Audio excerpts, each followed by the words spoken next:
को सर्वदा दया दृष्टि को पाठ 50 का करे जो प्राणी प्रतिभा श्रद्धानंद सकल उसे करते पवन कुमार पवन पुत्र प्रातः गए मध्य दिवस हनुमान महावीर सायं कहे हो निश्चय कल्याण कृपा करे ज्ञान जान कर हरे हृदय की पीर वास करे मन में सदा सिया सहित रघुवीर।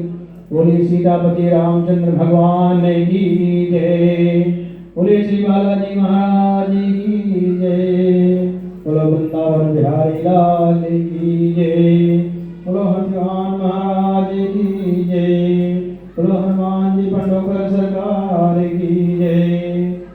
बोले श्री रामचंद्र भगवान की जय।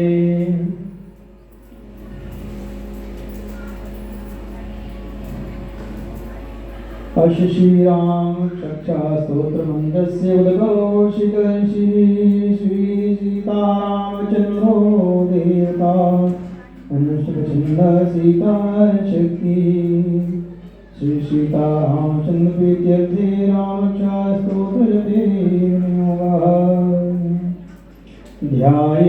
ध्यायेदानुवाहं धृतशरधर संबद्ध पद्मनासस्थं पीतं वासोवसानं नवकमलदलस्पर्धिनेत्रं प्रसन्नं वामाङ्कारूढसीतामुखकमलविल्लोचनं नीरदाभं नानालङ्कारदीप्तिं ददर मुकुरमुदारविन्दं